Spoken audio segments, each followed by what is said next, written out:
You can buy a lot for £10 or $10, but what can you buy that's genuinely useful? Well, here is GCN's top 10 list of 10 things that we think every cyclist should have in their pockets or at home to make their riding more enjoyable and easier.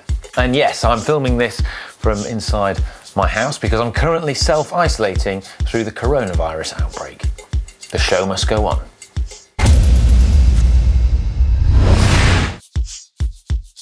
First up is insulation tape, also known as electrical tape. This is one of the most useful things you can own. Every toolbox should have this in, and you can even take it out on your ride as well. I've seen a hack where people wrap some of it around a water bottle, and then they've got a section of it if they ever need it. And it's not just useful for securing your handlebar tape either.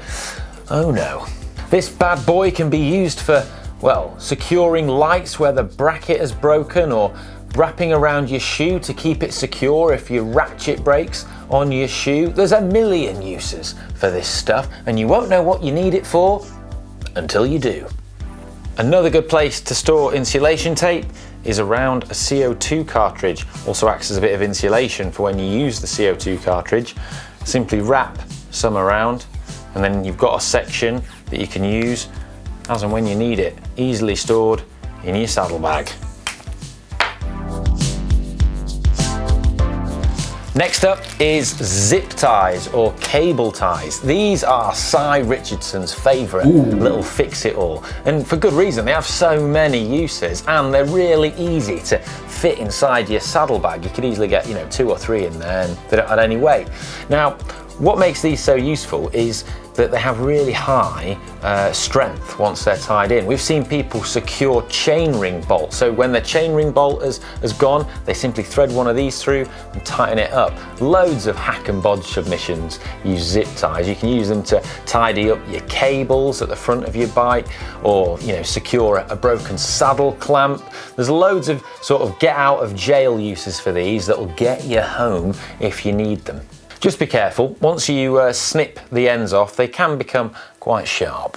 I also use them for helping store cassettes, because otherwise you can lose the little spacers and the odd cog. But if you put a crafty zip tie through your cassette, like this, not like that, like this, it can be really useful. And that just helps keep it all together.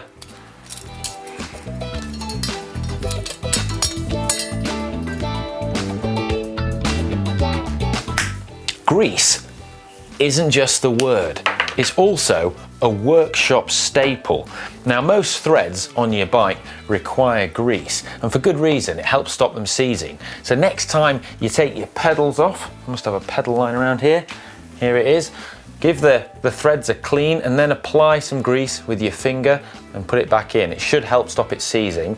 And the same goes for other components on your bike. So bearings love to have grease around them as well. It stops water ingress and helps prolong the life of the components. Now, over time, with constant cleaning, grease does wash away. So it's a good idea to have a tube lying around so that you can replace it when you need to. On long rides in wet weather, or if you're bike packing, lube can wash off, and then you get that dreaded mid-ride squeaky drivetrain. One way to avoid this is a hack we've shown in the past. You can get those little tiny soy sauce bottles you get with packs of sushi and decant some of your lube into one of those, and then take it with you. It fits easily in your saddlebag. Now, broadly speaking, there are 2 types of lube: dry lube and wet lube. Now, the difference is that dry lube stays a little bit cleaner for longer and is slightly more efficient on your drivetrain. But the downside to it is, if you ride in the wet, dry lube washes off very easily. So, that considered, we would say that if you're only going to have one type of lube in your life, it should be wet lube. This is the only one I've got in my house right now, and it's dry lube. Rags. Now, rags are really useful for cleaning your bike in a number of different ways, whether it's stripping threads, running them through your chain so that you can get that excess grease off, or just giving your bike a good old polish. Now, if you're the kind of person that enjoys the finer things in life, you like to splash the cash, you're the kind of person that buys baked beans with sausages included in the can, then you might invest in some dead fancy microfiber cloths. But if you're like me, then you'll just use whatever you've got already lying around the house. So an old t-shirt that's a bit worn out, or perhaps an old tea towel. Mum, this, I know it looks like one of your tea towels, but this definitely isn't. It's not one of your tea.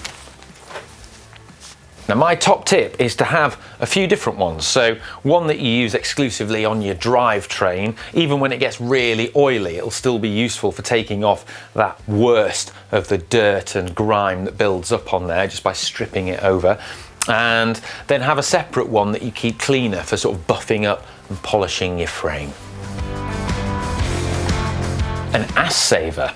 Now, in my experience, a dry posterior means a happy ride. But on some bikes, it can be difficult or not possible to fit full mud guards. And if you live in a place with very changeable weather, such as the UK, it can be boiling hot and sunny one day and then tipping it down with loads of rain the next day. And then day in, day out, having to remove and fit full mud guards can be a real faff and not something everyone has time to do. So a quick and easy solution is an ass saver. These little gizmos simply slot into the back of your saddle and will give your posterior some good protection from spray coming from the rear wheel. They're inexpensive, and there's even GCN branded ones available in the GCN shop. I know, seamless plug. I know. Sorry.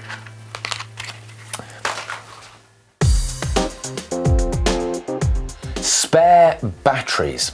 Now, it's really good to carry spare batteries with you on a ride, not just have them at home. Now, many devices on your bike use little coin cell batteries like this. So heart rate monitors, speed and cadence sensors, power meters, lights, even some shifters such as SRAM ETAP shifters, they have these little batteries in them as well. Now, what I suggest you do is buy them in bulk on like Amazon or some kind of site where you can do that, and then you'll get them much cheaper than having to stop off at a petrol station and buy just 2 at a time, which can be quite expensive. Also, in terms of taking them with you in your saddle pack, I'd say don't take the whole packet like this. Get your scissors and trim it down around so that you can just take the battery sealed in the little plastic container, and then it takes up much less space.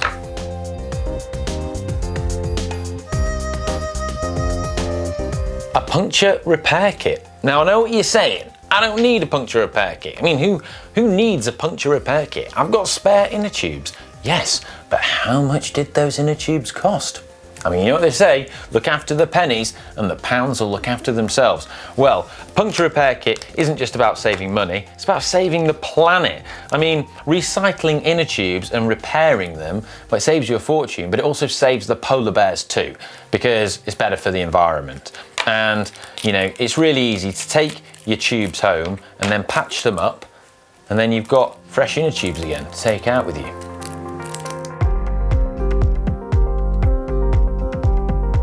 Tyre levers. They come in all shapes and sizes, and you only have to try and remove a new tyre from a wheel rim without levers once to know what I'm talking about. I mean, invest in a couple of these, they're only cheap, and it'll save you a lot of swearing, a lot of deposits into the swear jar, and bruised hands. Trust me, I've been there.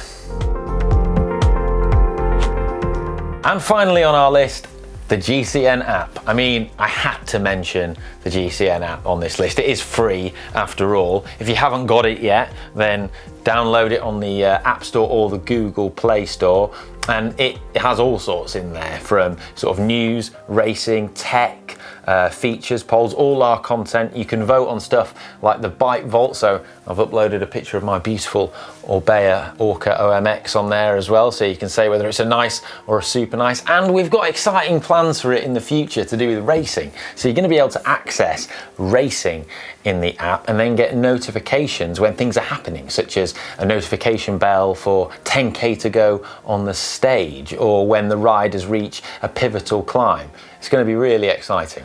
Well, that's it for our list. If you think there's anything that we've missed that you think is brilliant for less than £10 or $10, then let us know down in the comments or on social media. We might make another video with that included in the future if you've got some good suggestions. And also, I apologise if this video isn't quite up to the standard of usual GCN videos, because I have filmed it myself inside my house because I'm self-isolating.